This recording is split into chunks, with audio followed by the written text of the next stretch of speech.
Basically ان ان آیات کا جو پس منظر بتایا جاتا ہے وہ یہ ہے کہ لوگوں کو پتہ چلا کہ کسی کسی کو پتہ چلا کہ نبی صلی اللہ علیہ وسلم نے اپنی نبی صلی اللہ علیہ وسلم حالانکہ اپنی خواتین سے اپنی بیویوں سے جو ہے ناراض ہو گئے تھے کسی بات کے اوپر.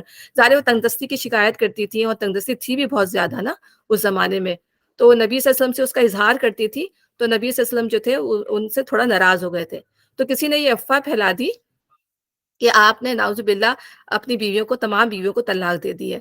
تو پھر حضرت عمر کو جب یہ پتہ چلا تو سیدھے نبی صلی اللہ علیہ وسلم کے پاس آئے اور آ کے آپ سے پوچھا کہ آپ نے ایسا کر دیا ہے؟ تو نبی صلی اللہ علیہ وسلم نے فرمایا کہ نہیں، میں تو ان سے ناراض ہوں، میں نے کچھ بھی نہیں کیا. تو یہ خبریں جو ظاہر ہے کس لیے، پھر اگر اس طرح کی خبریں جب معاشرے میں پھیلائی جائیں گی وہ بھی نبی کی ذات سے ریلیٹڈ، تو اس پہ کیا امپیکٹ پڑے گا. تو یہ اس پس منظر کے لحاظ سے یہ آیتیں آئیں.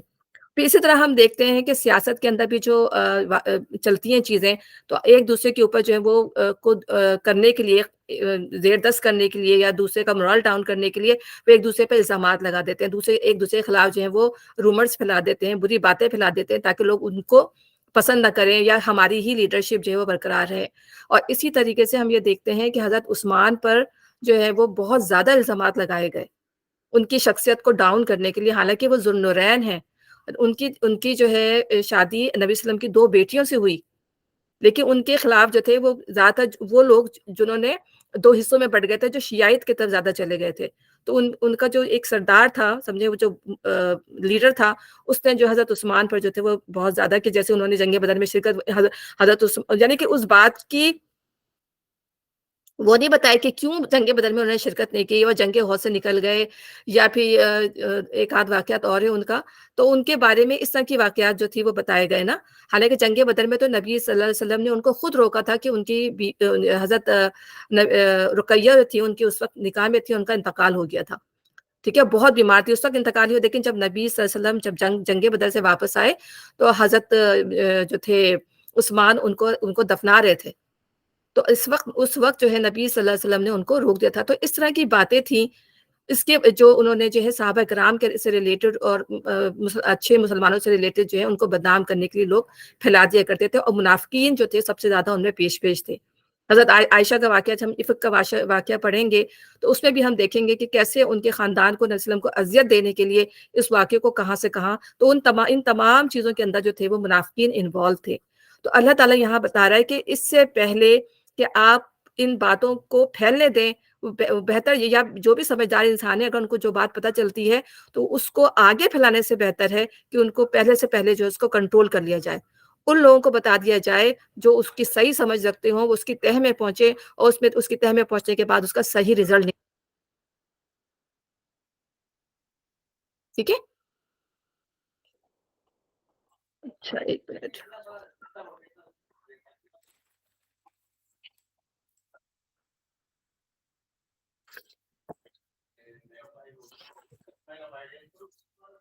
السلام علیکم. وعلیکم السلام. ایک منٹ میں ذرا یہ آ رہے ہیں لوگ، میں ایک منٹ.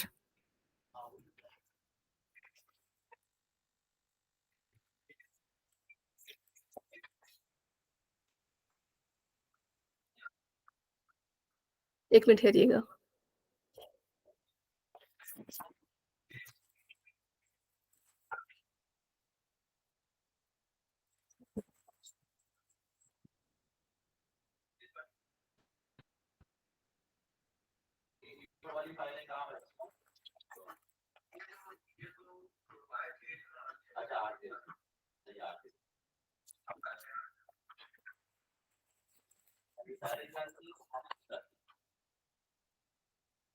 ٹھیک ہے، یہاں تک. پھر ہاں آگے میں کنٹینیو کرتی ہوں، اس سے صحیح نتیجہ جو ہے وہ اخذ کر سکیں. اچھا، میں اس کے بارے میں نے چیزیں لکھی تھی. اچھا، اور نبی صلی اللہ علیہ وسلم نے یہ بھی فرمایا ہے کہ اس چیز کے پیچھے نہ پڑو جس کا تم کو علم. اس کے بارے میں نے حدیثیں دیکھی تھی، میں آپ کو یہی بتا رہی ہوں کہ میں ڈھونڈ رہی تھی. نبی صلی اللہ علیہ وسلم نے فرمایا کہ اس چیز کے پیچھے نہ پڑو جس کا تم کو علم نہیں ہے. یعنی ہماری آنکھوں کی، ہمارے کان کی، ہمارے دل کی، ہر چیز کی بات پوری سنی. قرآن میں بھی ہے. تو تجسس کرنے کو منع کیا گیا ہے. ارے جب تجسس ہوتا ہے، کسی کی کوئی بات پتہ چلتی ہے تو پھر وہ انسان جو ہے اس کو آگے بھی پہنچاتا ہے. تو بات یہ کہ پہلے ہی اسٹیپ پر روک دیا گیا کہ بندہ جو ہے وہ تجسس کرے ہی نہ. نبی صلی اللہ علیہ وسلم کی پھر حدیث ہے کہ کسی کے جھوٹا ہونے کے لیے یہی کافی ہے کہ کافی ہے کہ سنی-سنائی بات کو آگے فارورڈ کر دے۔ اب ہم دیکھیں کہ ہم کتنی ساری باتیں ہوتی ہیں، آج تو سوشل میڈیا پہ اتنا زیادہ چیزوں کو فارورڈ کرنے کا رجحان ہو گیا کہ بس اس کو پڑھا بھی نہیں ہوتا پراپر، اس کو بس اچھا لگا اور جسٹ فارورڈ کر دیا اور تحقیق بھی نہیں کرتے کہ یہ چیز صحیح ہے یا نہیں ہے۔ اور اسی طرح ہم یہ دیکھتے ہیں کہ کووڈ کے زمانے میں جب ہم کووڈ کے اس سے گزر رہے تھے ہم دور سے، تو ویکسین کے بارے میں کیا کچھ نہیں آیا۔ اس سے ریلیٹڈ یا اس بیماری سے ریلیٹڈ کیا کیا خوفناک باتیں نہیں پھیلائی گئیں لوگوں کے اندر، ٹھیک ہے نا؟ تو لوگ بیچارے جو ہیں اس کے خوف سے ہی مر جائیں کہ وہ کیا چیز ہے ایسی۔ اب بھی ہم کووڈ ہی کے زمانے میں رہ رہے ہیں، اب بھی کووڈ ہے، لیکن اس کے بارے میں اتنا کچھ پھیلایا گیا کہ لوگ جو تھے نفسیاتی مریض بن گئے، کہ وہ ایک مطلب سمجھا تھا کہ ایسا خوفناک اس کا وہ اثر تھا کہ کووڈ کے نام سے ہی لوگ جو ہے وہ گھبرا اٹھتے تھے۔ تو اس طرح کی خبریں پھیلا کر جو ہے لوگوں میں مایوسی پھیلانا، لوگوں کے اندر جو ہے خوف پھیلانا، اللہ تعالیٰ ان تمام باتوں سے جو ہے وہ مسلمانوں کو بچا رہے ہیں۔ اور پھر اس کے علاوہ گناہوں سے بچنے کے لیے فوراً جو ہے انسان کو اللہ کی طرف رجوع کرنا چاہیے۔ اگر اس طرح کی مطلب اس طرح کی کوئی چیز اگر انسان کے دماغ میں آتی بھی ہے تو اس کو فوراً جو ہے وہ اللہ تعالیٰ کی طرف جو ہے وہ رجوع کرنا چاہیے۔ اور ایک اور چیز میں نے لکھی تھی، ٹھیک ہے، آگے کیا ہے؟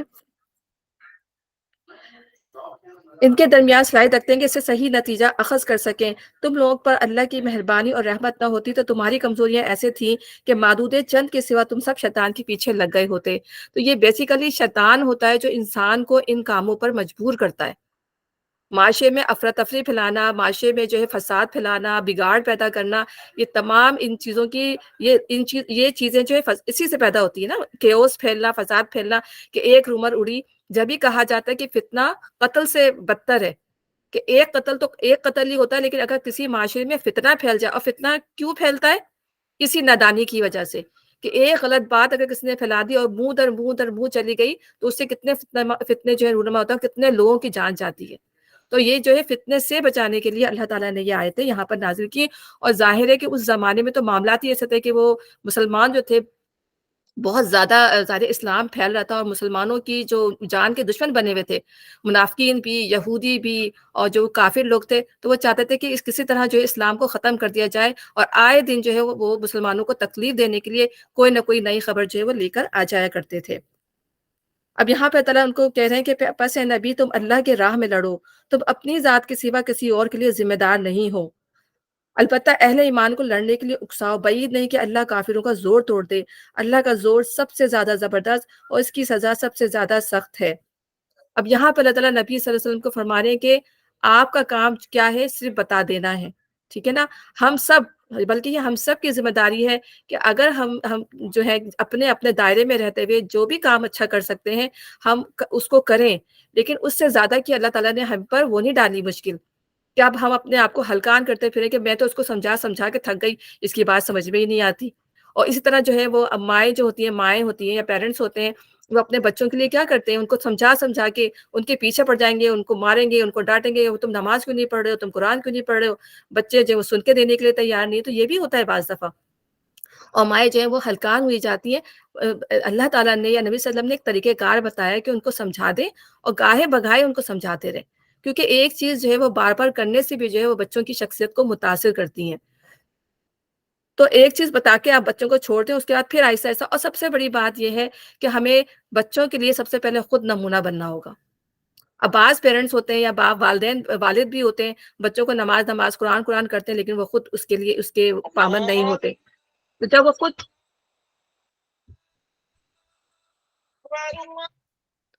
وہ خود اس کی پابندی نہیں کریں گے، جب قرآن پڑھ کے بچوں کو خود نہیں دکھائیں گے، نماز پڑھ کے بچوں کو خود نہیں دکھائیں گے، تو ہم کس طرح اپنے بچوں کے لیے جو ہے ایک عملی نمونہ بن سکیں گے؟ تو تربیت دینے کے لیے سب سے بہترین چیز یہ ہے کہ پہلے آپ عملی نمونہ بنیں۔ ہمارے نبی صلی اللہ علیہ وسلم نے جو ہے عملی نمونہ بن کر دکھایا، اور ہم دیکھتے ہیں کہ کس طرح لوگ جو ہے کھینچے چلے جاتے تھے نبی صلی اللہ علیہ وسلم کو، کس وجہ سے؟ کہ ان کے اخلاق، ان کے کردار، ہر چیز پہ کبھی کسی نے کوئی شک کیا ہی نہیں۔ ایون کہ کافر قریش بھی تھے، وہ آپ کو امین الصادق کہتے تھے، ٹھیک ہے نا؟ آپ کی، لیکن یہ کیا تھا؟ صرف اس وجہ سے کہ آپ نے ایک اللہ کی بات کا اقرار کیا تھا تو وہ آپ سے دور ہو گئے تھے، لیکن آپ کے کردار پر انہوں نے کبھی شک نہیں کیا، آپ کو امین اور صادق کہا، آپ کو نیک کہا، آپ کو راستے پر چلنے والا کہا انہوں نے۔ تو سب سے بڑی چیز جو ہوتی ہے، کسی کو بتا دینے کے لیے انسان کا کردار بہت اہمیت رکھتا ہے۔ اس کا ماڈل، اس کا رول ماڈل ہونا جو ہے وہ بہت زیادہ رکھتا ہے، ورنہ جو ہے بات کبھی بھی کسی دوسرے انسان پر اثر نہیں کر سکتی۔ تو یہاں پہ یہی بات کی جا رہی ہے کہ تو اپنی ذات کے سوا کسی اور کے لیے ذمہ دار نہیں ہو۔ یعنی اللہ تعالیٰ نے آگے بھی فرمایا نبی صلی اللہ علیہ وسلم کے لیے کہ اے نبی، ہم نے آپ کو ان کے لیے حوالہ دار بنا کے نہیں بھیجا، ہم نے آپ کو ان کے لیے نگراں بنا کر نہیں بھیجا، آپ کا کام کیا ہے، اسے پہنچا دینا۔ سورہ کہف میں آپ پڑھتے ہیں کہ اے نبی، کیا تم ان کے لیے اپنی جان کھو دو گے؟ نبی صلی اللہ علیہ وسلم جو تھے وہ کبھی کبھی ڈپریس ہو جاتے تھے جب قریش کے لوگ جو ہے وہ ایمان لے کے نہیں آتے تھے، تو اللہ تعالیٰ خود کہتا ہے اے نبی، جن کو اللہ ہدایت نہیں دیا آپ ان کو ہدایت نہیں دے سکتے۔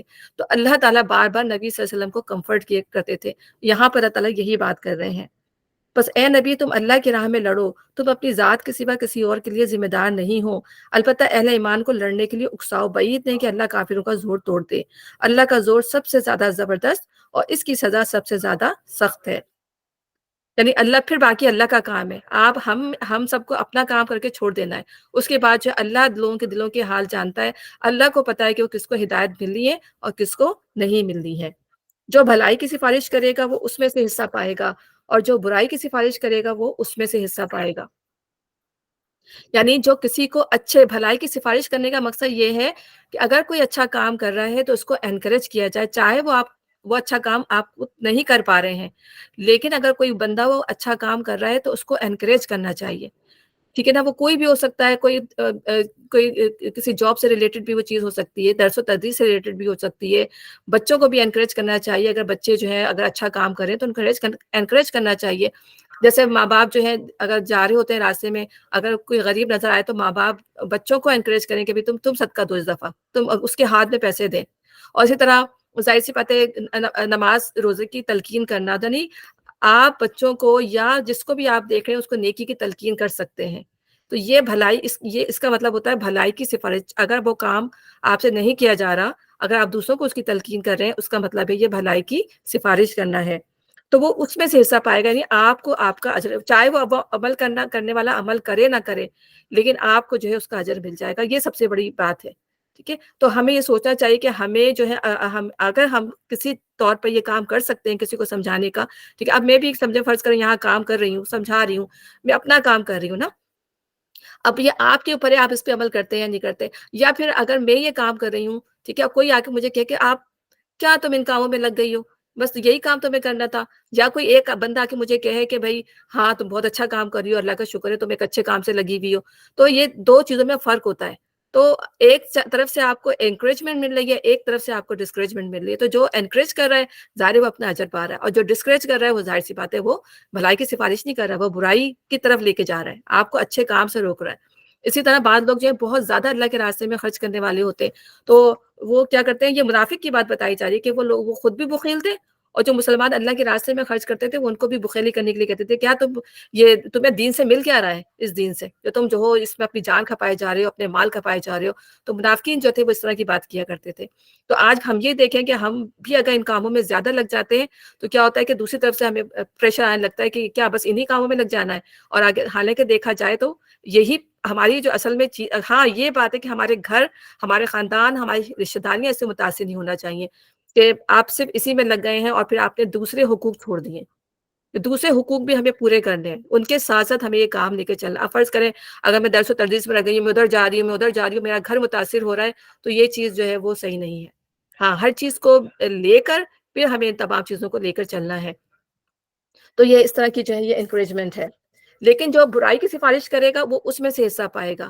یعنی اگر کوئی اچھا کام کر رہا ہے، اس کو بندہ روک رہا ہے کہ تم نہیں تم صدقہ خیرات دو۔ بعض دفعہ کیا ہوتا ہے، بچے جو ہیں صدقہ دے کے آتے ہیں، اچھا خاصے پیسے دے کے چلائے، اب ارے تم نے سارا صدقہ کر دیا، تم نے یہ کر دیا۔ ایک دفعہ مجھ سے بھی یہ بات ہوئی، تو بس آج صاحب نے شاید میرے خیال سے دے دیا، تو میں نے کہا بیٹا کم دے دیتے، زیادہ کیوں؟ پھر مجھے بعد میں احساس ہوا میں نے کیوں، مطلب میں خود بچے کو ڈسکریج کر رہی ہوں اگر وہ اچھے کام کر رہا ہے، ٹھیک ہے۔ ہاں یہ ہے کہ بھئی وہ ایک اپنی اس سے بندہ خرچ کرے، ہاں ایک ضرورت کے تحت کہ کچھ پیسے اپنے جیب خرچ کے لیے بھی رکھے، اور کچھ جو ہے وہ اللہ کے راستے میں خرچ کرے، تو اس کے درمیان ایک بیلنس کرنا بچوں کو جو ہے وہ سکھائیں۔ لیکن یہ کہ ان کو ڈسکریج نہ کریں کہ نہیں بیٹا یہ نہ کرو، تم اس طرح نہ کرو، یہ تو ان کو روکنا نہیں چاہیے۔ بعض دفعہ ہم یہ بھی دیکھتے ہیں کہ بعض بچے جو ہیں وہ دین کی طرف زیادہ نکل جاتے ہیں ماں باپ کے مقابلے میں،